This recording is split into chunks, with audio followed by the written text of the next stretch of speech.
कि आप वोट देते हो, आप इस देश के नागरिक हो। इसी को कमजोर करने का काम नरेंद्र मोदी जी और भाजपा की सरकार ने किया है। 20 सालों से एनडीए की सरकार चली है बिहार में। आपके अधिकार मजबूत नहीं बने, कमजोर बने। आपको समानता की दृष्टि से नहीं देखा गया, आपका वोट खतरे में डाला गया। बांटने की राजनीति की, ताकि मजहब में बैर हो, ताकि जातियों में बैर हो, इसकी राजनीति की। एक झूठा राष्ट्रवाद पूरे देश भर में और यहां पर भी उन्होंने आपको दिखाया। आपका ध्यान भटकाने के लिए कभी कोई मुद्दा उठाया, कभी कोई और मुद्दा उठाया। अभी हाल ही में एसआईआर करवाया, जिससे 65 लाख वोट काटे गए हैं आपके। तो जब आपके 65 लाख वोट कटते हैं तो इसका मतलब क्या है आपके लिए? कि आपके अधिकार कट रहे हैं, आपको कमजोर बनाया जा रहा है। जितनी भी स्कीमें हैं, जितनी भी सरकारी स्कीम आपको मिलती हैं, जितनी भी सरकारी फायदे आपको मिलते हैं सरकारी, वो सब कमजोर बन जाएंगे। तो आपको समझना बहुत जरूरी है कि ये जो एसआईआर है, जिससे आपके वोट काटे गए हैं, इससे आपके रोज के जीवन पर क्या असर पड़ेगा। आपके रोज के जीवन में कई ऐसी चीजें हैं जो स्कीम द्वारा आपको मिलती हैं, जो सरकार द्वारा मिलती हैं,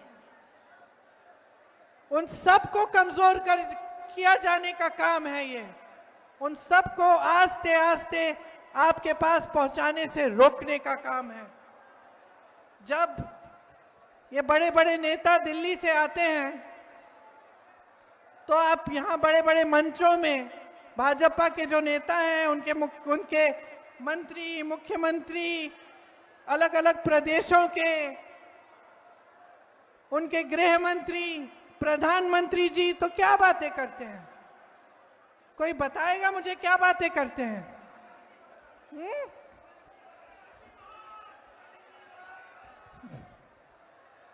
नेहरू जी की बात करते हैं, पुरानी बातें करते हैं। और आपने एक चीज देखी है, आपने देखी है, वो या तो 20 साल आगे की बातें करेंगे, भविष्य की लंबी बात, कि भाई 2050 में हम ऐसा ऐसा करेंगे, या फिर वो अतीत की बातें करते हैं कि जवाहरलाल नेहरू ने ये बिगाड़ दिया, इंदिरा गांधी ने वो बिगाड़ दिया, ये बातें करते हैं। कभी आपके वर्तमान की बात करते हैं, आपके आज की बात करते हैं कि आप पे क्या गुजर रहा है। कभी आपसे पूछते हैं कि इस महंगाई के जमाने में आप कैसा गुजारा कर रहे हो, कैसे गुजारा कर रहे हो, पूछते हैं आपसे। अभी दिवाली हुई थी, छठ हुआ, किसी ने आपसे पूछा कि इस महंगाई के जमाने में आप त्योहार कैसे मना रहे हो, क्या सुविधाएं हैं आपके पास? दुकान जाते हो, कुछ खरीद नहीं पाते हो। बिहार में नौकरियां नहीं मिलती, रोजगार नहीं मिलता। हाथ ऊपर करके बताओ कितनों को यहां पे रोजगार मिलता है? हाथ ऊपर करके बताओ मुझे। नहीं मिलता ना? देश भर में पलायन करना पड़ता है। मैंने केरल से लेकर कश्मीर तक देखा है कि बिहार से पलायन करके लोग जा रहे हैं। कश्मीर में अगर किसी सड़क पे मजदूरी हो रही है, उससे पूछो कहां के हो, बोलेगा बिहार से आया हूं। केरल में मैंने पूछा, कुछ दिनों ही पहले ही कुछ लोग मुझे दिखे, सड़क का काम हो रहा था, भाई कहां से हो? यहां के नहीं दिखते तुम। दीदी हम बिहार के हैं। पलायन करके जाना पड़ रहा है सबको। ये जो लहलहाते खेत हैं, इतना सुंदर आपका प्रदेश है, इसमें रहने का ही आपको मौका नहीं मिल रहा है। परिवार बच जाते हैं, लोग पुरुष चले जाते हैं काम करने के लिए बड़े बड़े शहरों में। और परिवार यहाँ रहते हैं, गांव में खेती करने की कोशिश करते हैं। इन्होंने ये स्थिति बना दी है कि आपको खेती से भी आपकी कमाई नहीं होती। एक जमाने में आप खेती करते थे, आपकी अच्छी खासी कमाई होती थी। आज महंगाई इतनी है, हर चीज पे टैक्स लगा रखा है कि खेती किसानी से भी आप कमा नहीं पा रहे हैं। जितने बड़े बड़े उद्योग थे सारे अपने ही दोस्तों को दे चुके हैं। ये आप पूछिए, कोई भी बड़ा उद्योग है या तो अडानी का होगा या अंबानी का होगा। जो देश की संपत्ति थी, आपकी संपत्ति थी, उससे आपको रोजगार मिलता था। आपको याद होगा, जो बुजुर्ग हैं यहां बताएंगे आपको, एक जमाने में जो सरकारी नौकरी होती थी उसके लिए सब दौड़ते थे। सबको वही नौकरियां चाहिए होती थी क्योंकि उसमें पेंशन मिलता था, पूरे जीवन के लिए सुरक्षा मिलती थी। आज क्या परिस्थितियां हैं? निजीकरण हो गया है, सब ठेकेदारी पर हो रहा है। सारे काम, छोटे से छोटा काम ठेकेदारी पर हो रहा है। और जितनी भी बड़ी सरकारी कंपनियां थी वो सब मोदी जी ने अपने दो दोस्तों को दे दी हैं, पकड़ा दी हैं। तो यहां आते हैं ना, मंच पे खड़े होकर 20 साल सरकार चलाने के बाद, बिहार की प्रदेश सरकार 20 साल चलाई, फिर मंच पर आते हैं और बात करते हैं कि हम रोजगार देने वाले हैं, 1.5 करोड़ रोजगार देंगे। तो दिया क्यों नहीं? 20 सालों से दिया क्यों नहीं? बेवकूफ समझ लिया क्या जनता को? बड़े बड़े वादे करेंगे चुनाव के समय और एक भी वादा पूरा नहीं होगा। महंगाई कम करने की बात करते थे, महंगाई बढ़ गई है। रोजगार की बात करते थे, कौन सा रोजगार दिया? बड़ी बड़ी कंपनियां सारी बेच दी। खेती किसानी से कमाने लायक ही नहीं छोड़ा किसी को। छोटे छोटे जो व्यापार थे, जो छोटे दुकानदार थे, जो छोटे बिजनेस थे, उनको खत्म कर दिया। तो बचा क्या है? बचा क्या है? और कुछ नहीं बचा है इनके हाथों में। कुछ नहीं करेंगे क्योंकि जो आपका था वो सारा इन्होंने अपने दोस्तों को दे दिया है। सिर्फ खोखले वादे करेंगे, सिर्फ बड़े बड़े मंचों पर आपके सामने इवेंट बाजी करेंगे, इश्तिहार दिखाएंगे आपको सुंदर सुंदर कि आपका जीवन बदलने वाला है। तो किसका जीवन बदला है इन 20 सालों में? बताओ भाई, मुझे बताओ। किसी का जीवन बदला है? बहन तुम खड़ी हो, तुम्हारे लिए क्या किया? तुम जब अपनी बच्चों को देखती हो दिल घबराता है कि नहीं कि कैसे बड़े होंगे, कि मैं खिलाऊंगी कैसे इनको, मैं पढ़ाऊंगी कैसे इनको, बड़े होंगे तो नौकरी कौन देगा इनको? दिल घबराता है कि नहीं? बीमार होते हैं तो दिल घबराता है ना। सोचती हो कि दवा कहां से मिलेगी, मैं डॉक्टर के पास जाऊंगी, प्राइवेट जाना पड़ेगा, और प्राइवेट में जाऊंगी तो इतने पैसे लगेंगे, मैं कैसे इलाज करवाऊंगी?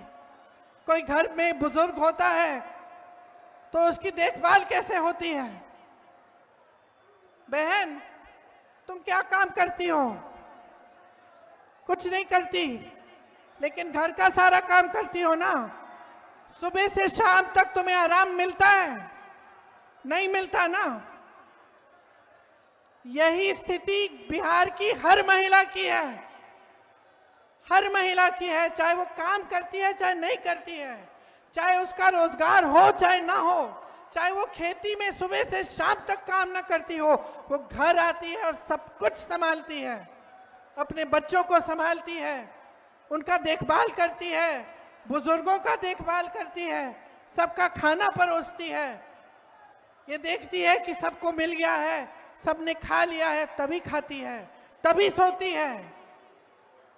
और फिर भी सुरक्षित नहीं है, फिर भी महिलाओं के खिलाफ अपराध बढ़ चुके हैं, बहुत बढ़ चुके हैं। घबराती है, कहीं जाना है, शाम हो रही है, जा नहीं पाती है। नौजवान है, नौकरी चाहती है, रोजगार चाहती है, मुश्किल में है। तो क्या किया है आपके लिए? 20 साल से सरकार चलाई है और लूटा है। और क्या किया है? झूठे वादे किए हैं और क्या किया है। मोदी जी कहते हैं डबल इंजन की सरकार चलाएंगे। गलतफहमी में मत होना, कोई डबल इंजन नहीं है, एक सिंगल इंजन है इनका और दिल्ली से चलता है। आपकी कोई सुनवाई नहीं है, लेकिन आपके सीएम की भी कोई सुनवाई नहीं है। नीतीश कुमार जी का कोई आदर नहीं है, उनकी भी सुनवाई नहीं है। आज ये परिस्थिति है बिहार की कि सब कुछ केंद्र से चल रहा है। यहां पे आपके प्रदेश में कौड़ियों के दाम पर जमीन बांटी जा रही है बड़े बड़े उद्योगपतियों को। आपको क्या मिल रहा है? आज आपकी जो परिस्थिति है वो ऐसी है कि अगर आप जागोगे नहीं, अगर आप अपनी किस्मत को, अपने भविष्य को अपने हाथों में नहीं लोगे तो कुछ नहीं बदलने वाला, कुछ नहीं बदलने वाला। बड़े बड़े नेता आएंगे, वादे करेंगे, भविष्य की बात करेंगे, अतीत की बात करेंगे, आपके वर्तमान की बात नहीं करेंगे। और मैं आपसे ये कहने आई हूं कि ये जो वर्तमान है ना, ये जो आपका आज है, ये आप जी रहे हो। कि सुबह उठ के जब घबराहट होती है कि फिर से रोजगार ढूंढने निकलना है या वापस चले जाना है किसी दूर शहर में जहां अपना कोई नहीं है, जहां अपना कोई नहीं है, लेकिन जाना है क्योंकि यहां रोजगार नहीं मिलेगा। ये जब घबराहट होती है ना, तब कोई नहीं रहता आपका सहारा, कोई नहीं आता। ये मोदी जी, ये अमित शाह जी, ये बड़े बड़े नेता तब नहीं आते आपकी मदद करने के लिए। यहां उन्होंने बिहार की जो परिस्थिति बनाई है उसमें से अगर आपको निकलना है तो आपको बदलाव लाना पड़ेगा।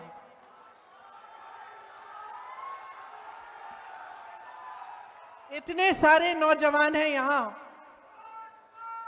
बताओ सब पढ़े लिखे हो?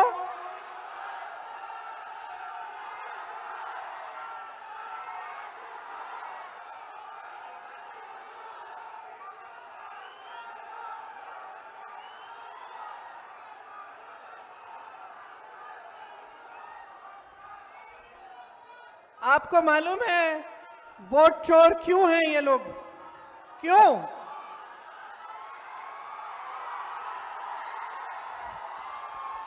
वोट चोरी क्यों कर रहे हैं मालूम है?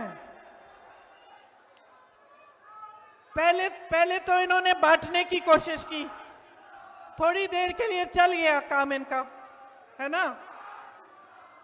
उसके बाद उन्होंने बोला कि जंग करेंगे, ठीक है, लोगों ने समर्थन दिया।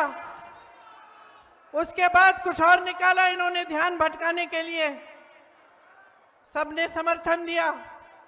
अब क्या हुआ कि 10 साल तो हो गए मोदी जी के, और एक बात है हमारे देश की जनता के बारे में, हमारी देश की जनता जो है ना उसमें विवेक बहुत है।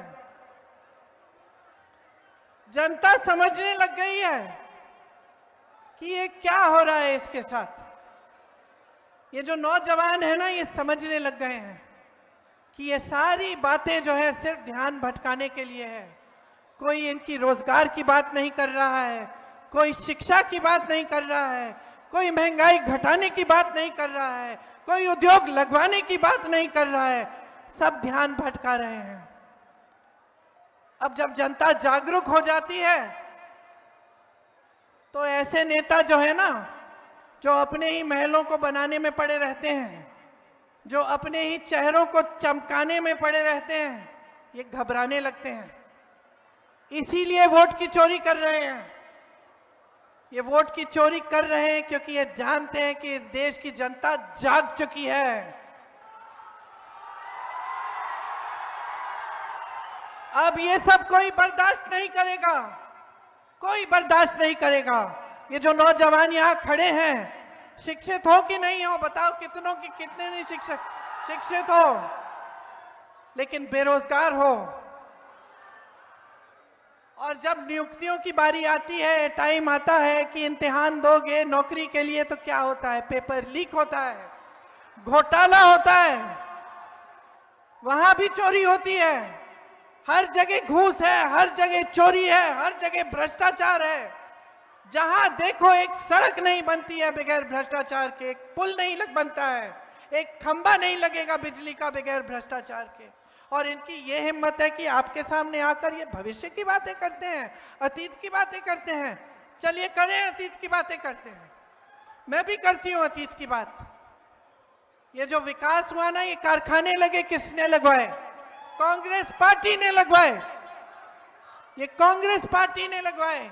जो आईआईएम है, आईआईटी है, एम्स है, किसने बनवाए? जवाहरलाल नेहरू ने बनवाए। अगर अतीत पे हम बात करें तो इनकी बोलती बंद हो जाएगी, लेकिन हम अतीत की बात नहीं करते, हम वर्तमान की बात करते हैं, हम आपके आज की बात करते हैं। और हम चाहते हैं कि इस देश का एक एक नौजवान, इस देश की एक एक बेटी खड़ी हो, अपने अधिकार को अपने हाथों में ले और इस देश के निर्माण में भागीदार बने। राहुल गांधी जी जाति जनगणना की बात क्यों करते हैं? सामाजिक समानता की बात क्यों करते हैं? सामाजिक न्याय की बात क्यों करते हैं? क्योंकि आज भी पूरी तरह से प्रतिनिधित्व नहीं है पिछड़ी जातियों का, अति पिछड़ी जातियों का, दलितों का, अल्पसंख्यकों का। पूरी तरह से प्रतिनिधित्व नहीं है। और जितनी आबादी है उतना प्रतिनिधित्व नहीं है। तो वो चाहते हैं कि सामाजिक न्याय हो, कि जाति जनगणना हो। आपको मालूम है कि जब उन्होंने जाति जनगणना की बात शुरू की तो मोदी जी से लेकर भाजपा के छोटे से छोटे नेता ने विरोध किया। फिर पिछले चुनाव में उनको लगा कि जनता का समर्थन तो है, क्योंकि जो चुनाव का नतीजा था वो उनकी खुशी के लायक नहीं था। उनको पता चला कि यहां तो कुछ बदल रहा है। तो फिर उन्होंने कहा कि चलो बिहार में भी जाति जनगणना करते हैं। फिर क्या हुआ? ठंडे बस्ते में डाल दिया गया। गए कचहरी, ऑर्डर निकलवाया और ठंडे बस्ते में डाल दिया। और वही जाति जनगणना कांग्रेस ने तेलंगाना में कराई और उसके तहत वहां पे सारा काम हो रहा है।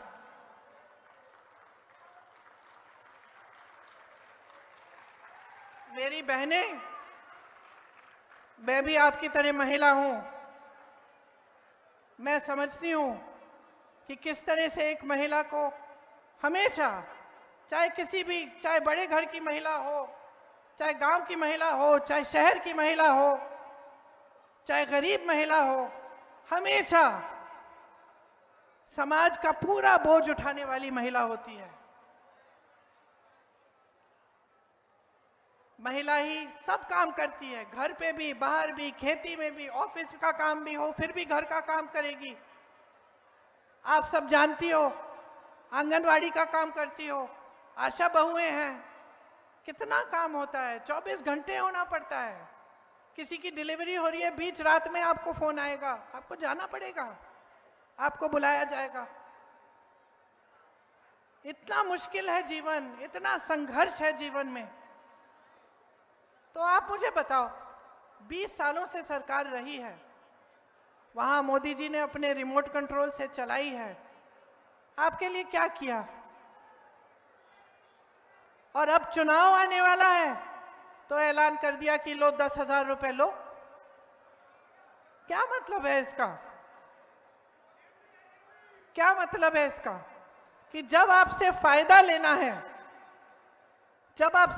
लेना है तो आपके लिए स्कीम निकाली जा रही है, और जैसे ही चुनाव खत्म होगा, भगवान जाने आपको ये 10,000 मिलेंगे या नहीं मिलेंगे, या आपके लिए कुछ करेंगे या नहीं करेंगे। नहीं करेंगे। आप अच्छी तरह से जानते हैं, मेरे से अच्छी तरह जानते हैं। तो नियत पहचानो, इनकी नियत पहचानो, नियत ठीक नहीं है। तो 10,000 रुपए जो दे रहे हैं ना, ठीक है, ले लो, लेकिन वोट एकदम सोच समझ के डालो, वोट मत दो।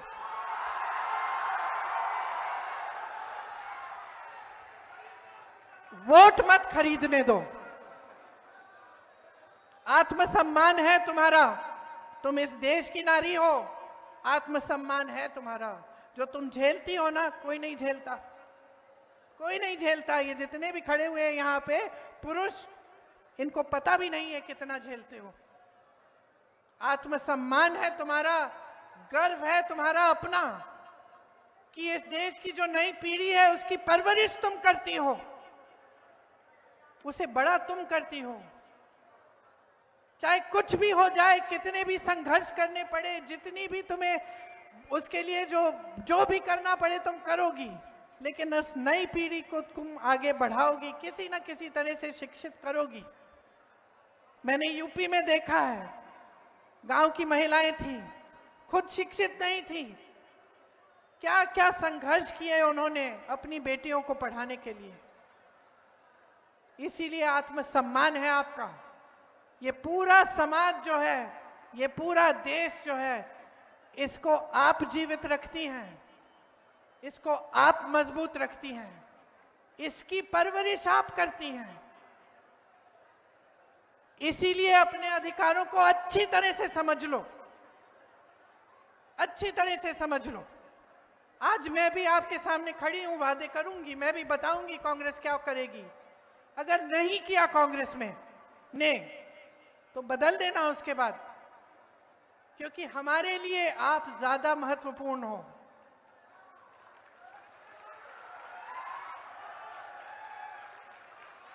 जो आपके लिए काम नहीं करता है उसको हटा दो, निकाल दो, साइड कर दो। और जो मैं कह रही हूं उसको ध्यान से सुनो बहनों, ध्यान से सुनो। जितना विवेक महिला में होता है ना, किसी में नहीं होता। क्योंकि जैसे मैंने कहा, आप बहुत झेलती हैं, आप में बहुत दृढ़ता है, तो आपका विवेक जो है अब काम आना चाहिए। चुनाव का समय है, ऐसा नहीं होना चाहिए कि इस समय सारे नेता आकर झूठे मूठे वादे कर लें, चले जाएं, उसके बाद आपको भूल जाएं। आज मौका है, ये मौका है कि आप अपने अधिकारों को मजबूत बनाएं, कि आप एक ऐसी सरकार लाएं जो इस प्रदेश की हर महिला को शक्ति दे, मजबूत बनाए, अपने पैरों पर खड़े होने के लिए मदद करें। आज ये मौका है कि आप एक ऐसी सरकार बनाएं जिसमें आपको शिक्षा मिले, जिसमें आपके पेपर लीक ना हो, जो एक कानून लाए पेपर लीक के खिलाफ, जिसमें आपको रोजगार मिले, जिसमें जो आपकी संपत्ति है, जो बड़े बड़े कारखाने सालों पहले यहां लगाए गए थे, वो आपकी संपत्ति है। वो बड़े बड़े उद्योगपतियों को, जैसे मोदी जी चॉकलेट बांट रहे हैं उस तरह से बांटते हैं, वो बांटे ना जाएं, वो दिए ना जाएं। वो संपत्ति आपकी संपत्ति रहे और उस संपत्ति से आपको रोजगार मिले, आपको मजबूती मिले। ये मौका है, आज मौका है कि आप, जो बिहार की जनता है, अपने आप को पहचानो। इस देश को खड़ा किया है आपने। आप देश भर में जाओ, बिहार के लोग मिलेंगे। एक जमाने में बड़े बड़े IAS officer, IPS officer, IFS officer सब यहां के होते थे, बड़े बड़े नेता थे आपके। और आज भी आपने इस देश की नींव डाली और इस देश का निर्माण आप करते हैं। ये है इस देश का असली केंद्र। लेकिन आप अपने आप को पहचानो, अपनी शक्ति को पहचानो, और जहां से आए हो उस पर गर्व करो कि आपको बिहार को ठीक करना है। आपको ऐसे नेताओं की बातों में नहीं पड़ना जो सिर्फ अपना स्वार्थ साध रहे हैं, जो सिर्फ अपने, जैसे मैंने कहा, अपने चेहरे को चमकाने में पड़े हैं। आज ये मौका है। ये जो आपका उम्मीदवार है, आ जाओ सामने।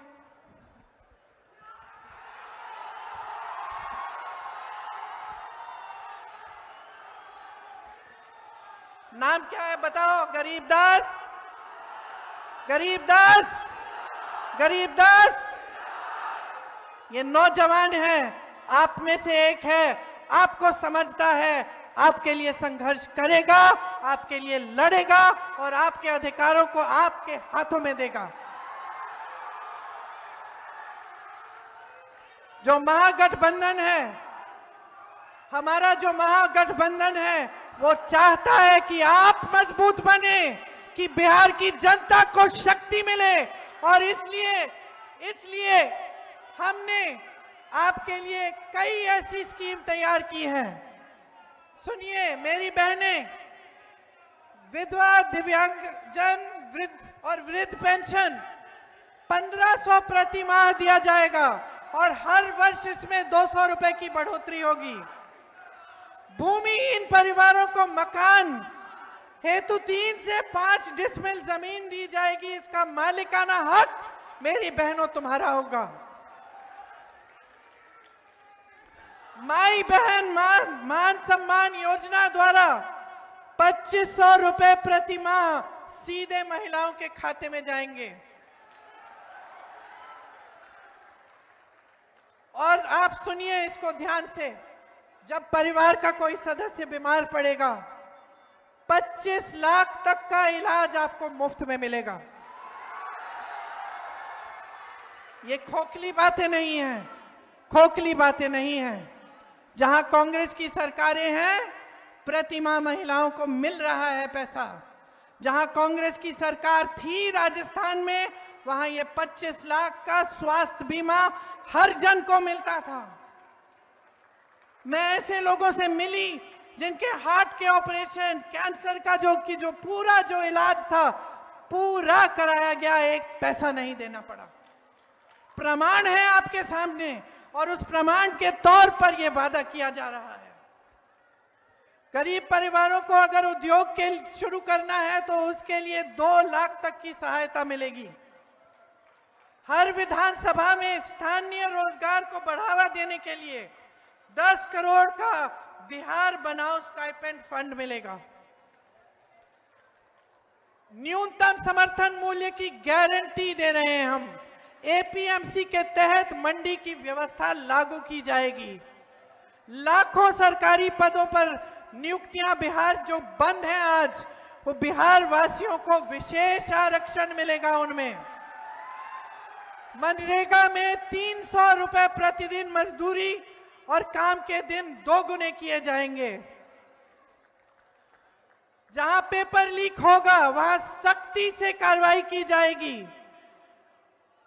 एक जॉब कैलेंडर बनेगा, जिससे जिस दिन परीक्षा है उसका दिन, जिस दिन रिजल्ट आना है उसका दिन, जिस दिन नियुक्तियां होंगी उसका दिन पहले से तय किया जाएगा।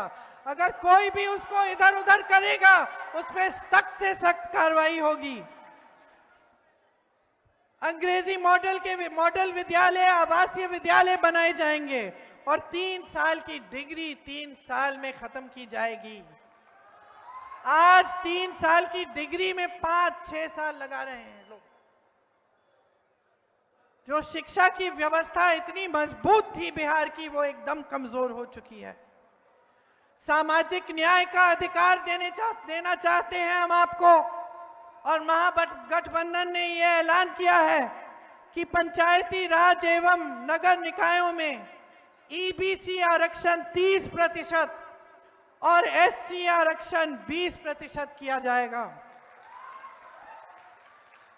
अति पिछड़ा वर्ग अत्याचार निवारण अधिनियम बनाया जाएगा, जिससे जो आजकल जो अपराध बढ़ा है, जो अत्याचार बढ़ा है अति पिछड़ी जातियों पर, उस पर नियंत्रण लाने के लिए और उसको बंद करने के लिए ये लागू होगा। निजी शिक्षा संस्थानों में आरक्षण लागू होगा। तो ये सब हम करना चाहते हैं आपके लिए। आप जानते हैं कि अपराध कितना बढ़ गया है। सिर्फ महिलाओं पर नहीं, बच्चों पर भी बहुत बढ़ गया है, और अति पिछड़ी जातियों पर, दलितों पर तो बहुत ही ज्यादा बढ़ गया है, अल्पसंख्यकों पर बढ़ गया है। तो हमें परिस्थिति बदलनी है। आपने हाल ही में देखा, बड़े बड़े व्यापारियों की हत्या हो रही है। कल परसों एक नेता की भी हत्या हो गई चुनाव के दौरान। तो अब मुझे बताओ, बदलाव लाना है कि नहीं लाना है? बदलाव लाओ, अपने लिए लाओ, इन नौजवानों के लिए लाओ जो यहां बेरोजगार खड़े हैं शिक्षित होने के बावजूद। अपने बच्चों के लिए लाओ, बहनों अपने लिए लाओ, आपको मौका मिले। जो नौजवान बच्चियां हैं उनको मौका मिले रोजगार का, आगे बढ़ने का, उनके विकास का। तो ये समय है कि आपको सब चीजें अच्छी तरह से समझनी है। अपने वर्तमान को देखना है, अपने आज को देखना है, अपने अधिकारों के लिए लड़ना है। महात्मा गांधी जी जब लड़े थे तो बड़ा साम्राज्य था उनके आगे, और उस साम्राज्य ने सब कुछ किया, हत्याएं की, हिंसा की, लोगों को दबाया, कोई सवाल उठाता था उसको जेल में डाल देते थे। आज की परिस्थितियां भी कुछ वही हैं। आज भी कोई सवाल करता है तो उसको दबाया जाता है, कोई धरना प्रदर्शन करता है उसको उठा के जेल में डाल दिया जाता है, पुलिस पीट देती है। आज भी जिस तरह से अंग्रेजों ने लोगों को दबाकर राज किया, आज भी वोट चोरी क्या है? लोगों को दबाने का नया तरीका है। वोट चोरी करते हैं, बार बार चुनाव जीतते जाते हैं और लोगों को दबाकर सारी संपत्ति अपने बड़े बड़े मित्रों को दे देते हैं। तो आज भी वही लड़ाई है बहनों और भाइयों, सच्चाई की लड़ाई है, आपके अधिकारों की लड़ाई है, इस देश की लड़ाई है जिसे हम सब प्यार करते हैं। इस देश जिसने आपको बनाया और जिसको आपने बनाया। आपने इस देश का निर्माण किया अपने खून पसीने से। आपके पूर्वज लड़े इस देश की आजादी के लिए, आज फिर से अपनी आजादी के लिए लड़ो, इन लोगों से आजादी लो, खुद अपने पैरों पे खड़े हो जाओ। और हम तैयार हैं, सरकार बनाएंगे, आपके लिए काम करेंगे, संघर्ष करेंगे, आपके लिए समर्पित रहेंगे, आपको मजबूत बनाएंगे, आपको पूरी शक्ति देंगे। तो गरीबदास जी को खूब भारी बहुमत से जिताइए, अपना भविष्य मजबूत बनाइए। एक बार जोर से बोलो, एक बार जोर से मेरे साथ बोलो। एक नए बिहार के निर्माण के लिए, एक नए बिहार के निर्माण के लिए बिहार की धरती को जय बोलो। तो आज जो आपकी परिस्थितियां हैं उसे देखकर हर देशवासी के दिल में ये बात आती है कि इतनी महान धरती है, इसका ठीक तरह से विकास क्यों नहीं हो रहा है? इसकी जनता को आगे बढ़ाने का काम क्यों नहीं हो रहा है? हमारी यहाँ पे जो बहनें बैठी हैं, इनको आगे बढ़ाने का काम क्यों नहीं हो रहा है? जो लड़ाई यहाँ से शुरू की गई, जो महात्मा गांधी जी ने शुरू की, वो हमारे संविधान की लड़ाई थी। आप सब जानते हैं कि इस संविधान ने आपको क्या दिया। कौन बताएगा क्या दिया संविधान ने? बताओ क्या दिया? क्या दिया? आजादी दी कि नहीं दी? दी। आत्मविश्वास दिया कि नहीं दिया? समान दृष्टि से बना ये संविधान, सबको अधिकार मिला। और सबसे बड़ा अधिकार क्या था? आपका वोट।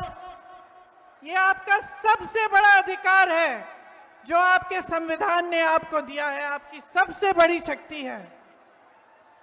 इसका मतलब ये है कि आप इस देश के नागरिक हो, और इस देश के नागरिक होने के तौर पे उसके आधार पर सभी स्कीमें आपको मिलती हैं। सारी सरकारी स्कीमें, सारी सरकारी मदद, सबका आधार यही है कि आप वोट देते हो, आप इस देश के नागरिक हो।